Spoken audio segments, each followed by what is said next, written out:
देखें अल्हम्दुलिल्लाह हम तो जीत गए हैं और जो शहर है उसने तो जमात इस्लामी के हक में फैसला दिया है। आप नंबर ऑफ वोट्स भी देखें तो बहुत बड़ी तादाद है। और वो एमक्यू वाले आज कुछ नंबर शंबर दे रहे थे, वो पता नहीं किस वक्त में उन्होंने काउंटिंग की है, सुबह में रात में। तो मैं तो उसको नहीं मानता। जो रिजल्ट्स हैं उस रिजल्ट के मुताबिक भी हम अभी जारी कर देंगे तो पता चल जाएगा कि कितना बड़ा मैंडेट कराची के लोगों ने जमात इस्लामी को दिया है। पीपल्स पार्टी ने ज़ाहिर अपनी हल्काबंदियों के जरिए से भी और मैनेजमेंट के जरिए से भी अपनी नंबर ऑफ सीट्स बढ़ाई हैं। मुझे उनके मैंडेट पे कोई एतराज नहीं है। जो भी हाँ अब इलेक्शन हो गया, हमने तो कंप्रोमाइज इलेक्शन लड़ा ना कि इलेक्शन हो ही नहीं रहा था। हमने कहा हर सूरत में होगा और कर लिया, और उस चैलेंज को कबूल करते हुए हमने अक्सरियत हासिल की। आप इसका अंदाजा लगाएं, अगर प्रॉपर हल्का बंदियां हुई होती तो वो सारी जगहें जिस जगह पर एमक्यूएम या पीटीआई पहले जीतते रहे हैं उसमें तो हमारी नंबर ऑफ सीट्स जो है ना कम से कम डबल हो जाती है। तो ये तो हम एब्सोल्यूट मेजोरिटी की तरफ चले जाते। लेकिन बहरहाल हमने कंप्रोमाइज इलेक्शन लड़ा और हमें मालूम था कि हम जीतेंगे, लेकिन हमने कहा यार इलेक्शन होना चाहिए बजाय इसके कि इलेक्शन ना हो। अब हम जीत गए तो हमारी पीपल्स पार्टी से और इलेक्शन कमीशन से बस एक रिक्वेस्ट है कि हम अपनी धांधली वाले हल्कों की बात नहीं कर रहे हैं। जहां से पहले उठा कर ले गए उसको भी एक तरफ करें, वो अलग क्लियर है। लेकिन जिन जगहों पे प्रिजाइडिंग अफसरों ने हमें फॉर्म 11 और 12 दे दिए, उनके साइन है, मुझे का निशान है, शनाख्ती कार्ड नंबर है, उसका कंपाइलेशन हुआ और हम जीत गए, तो अब आरओ के दफ्तर से वो नतीजा बदल कैसे सकते हैं? 7,490 वाले को कैसे हरा सकते हैं और 1,340 वाले को कैसे जिता सकते हैं? ये 9 हल्कों में ये हुआ। अल्हम्दुलिल्लाह 2 हमने जी, हमारी 88 हो गई, अब उनकी 91 हो गई। अभी 7 हल्के और हमारे पास ऐसे हैं जहां पर ये वाला केस है, बाकी केसेस अलग है, वो तो मैं अभी छेड़ नहीं रहा हूं। तो अगर ये 7 हमारे ऊपर आ जाते हैं तो हम जो है वो 95 पे चले जाएंगे, और उनके 7 अगर कम कर दें तो आ जाएंगे तकरीबन 84 पे। तो हमारी तो जाहिर तादाद तो हमारी ज्यादा हो ही गई है। उस सब के बावजूद जो मैंने आपके सामने सिनेरियो रखा, अब इस बात को वो कबूल करें और उसके बाद बातचीत करें। अब वो कहते हैं कि बातचीत करें, अरे भाई पहले मेरी गिनती तो पूरी करो तभी तो बात शुरू करेंगे। तो वो गिनती पूरी किए बगैर बात करना चाहते हैं, वो हमें काबिल कबूल नहीं। हर 2 सूरतों में जमात इस्लामी का मेयर तो आ रहा है ना, ये तो आपको मालूम है ना कि जी इंशाल्लाह ताला मेयर तो हम ही बनाएंगे। मेरी देखें, पहली बात तो वही वाला मेरा प्रिंसिपल स्टैंड है जो मैं मुसलसल लड़ रहा हूँ, इसलिए कि देखें वरना ये खा जाएंगे सीटें। ये तो हमारा हक है ना, जो हम जीत चुके हैं इन सारे हालात में भी। अगर आप इस तरह से करेंगे तो ये तो ना कोई जमहूरियत है ना कोई इलेक्शन है। तो ख्वाहिश और फरमाइशी प्रोग्राम पे तो आप सीटें ना ले रहे हो, जो करना था कर लिया। मैं आपका मैंडेट मानता हूँ, आप मेरा मैंडेट मान लो, सीधी बात। उसके बाद बात करेंगे। और मैं ये चाहता हूं कि शहर की बेटरमेंट के लिए, शहर की डेवलपमेंट के लिए, उजड़े हुए तबाह हाल शहर के लिए हम तमाम स्टेक होल्डर को ऑनबोर्ड लें। पीटीआई के दोस्तों ने खराबदिली का मुजाहरा किया जब हम जीत गए, इसलिए कैसे में देखें हम जिन जगहों पे हम ज्यादा जीते हैं ना, स्वीपिंग जीते हैं, यानी डिस्ट्रिक्ट सेंट्रल जो है उसकी 43 सीट्स पर इलेक्शन हुआ, हम 39 जीत गए।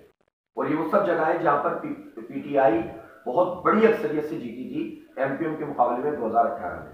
तो अगर कराची के लोगों ने पीटीआई की पॉपुलर वेव के बावजूद जो इस मुल्क में मौजूद है फोकियत दी है, तो फिर जाहिर सी बात है कि ये हमारा भी फर्ज बनता है कि हम इस मैंडेट का दिफा करें। अब बात यह है कि पीटीआई के दोस्तों ने हमारा खैर मकदम किया, हमने इसको वेलकम किया, हम इनसे हर वक्त बात करने के लिए तैयार है। बल्कि मैंने तो ये कहा कि जिस तरह हमारे हल्कों को ट्विस्ट करके नंबर बदल के किया गया है, पीटीआई के हल्कों को भी किया गया है, मैं लड़ने के लिए तैयार हूं।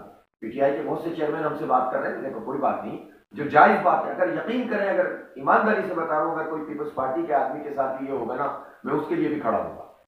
जायज बात करनी चाहिए।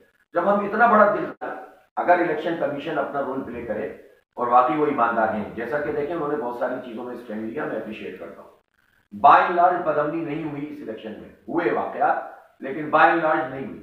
मैं सिंध इलेक्शन कमीशन को भी अप्रिशिएट करता हूं, लेकिन ये मेरा हक है कि सब कुछ होने के बाद शिकायतें अपनी जगह, वो मैं बदनजमी की, इसकी उसकी, हमने तो बहुत बड़े बड़े इलेक्शन देखे। एक जिंदगी इंतखाब में 12 लाशें उठाई, हमने तो कराची में वो भी देखा है, तो उस लिहाज से तो अल्हम्दुलिल्लाह बहुत बेहतर था। अब हम ये कहते हैं कि यार अब हो गया ना, अब इलेक्शन कमीशन पार्टी ना बने, जो नंबर बनता है उसके मुताबिक ऐलान करे। इतना मासूम सा मुतालबा है मेरा। अब इलेक्शन कमीशन अगर ये काम कर देगा तो हमें क्या जरूरत है कोर्टों के धक्के खाने की? हम तो ये कहते हैं कि बस आप वो कर दें और हम सबको साथ लेकर चलेंगे। मेरा कोई मिजाज भी नहीं है, लड़ाई अपनी जगह करता हूँ। मुशावरत का निजाम है हमारे यहाँ भी, एक शुरा होती है, हमें भी मरकज से अप्रूवल चाहिए होते हैं।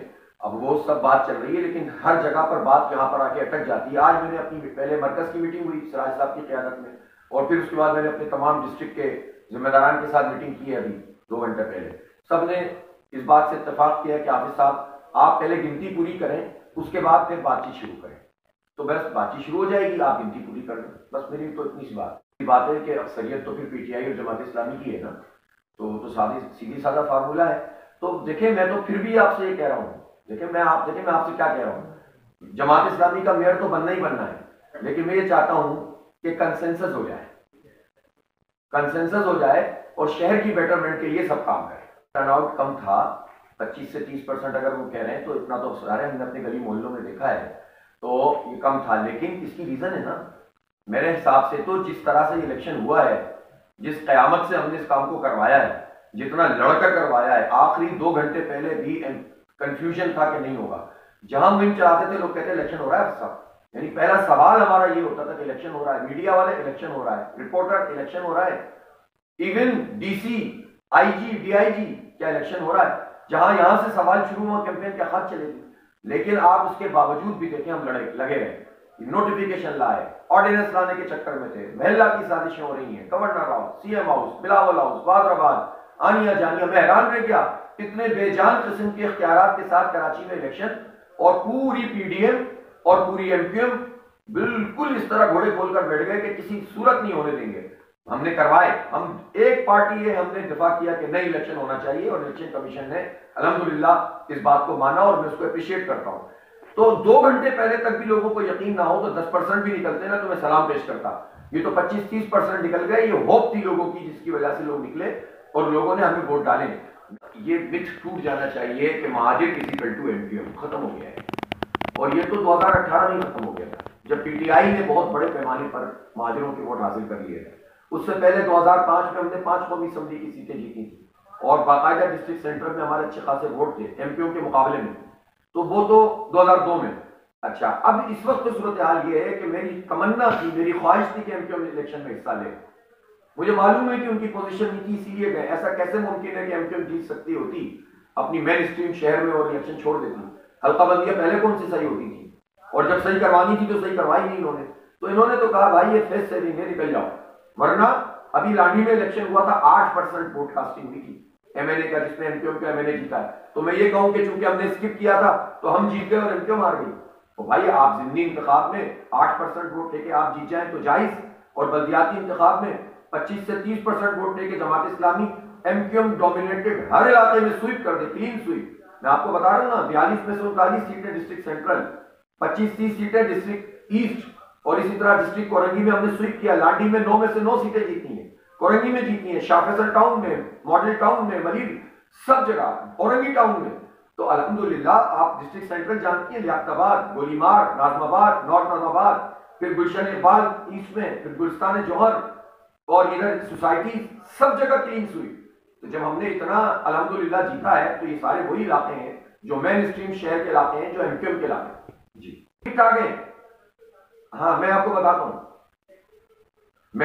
हूं कि वोट जो है ना, वोट में यानी पहले ये 2015 का इलेक्शन था जिसमें एमक्यूएम वो वाली थी, भाई वाली, ठीक है, और हमारा और पीटीआई का अलायंस था।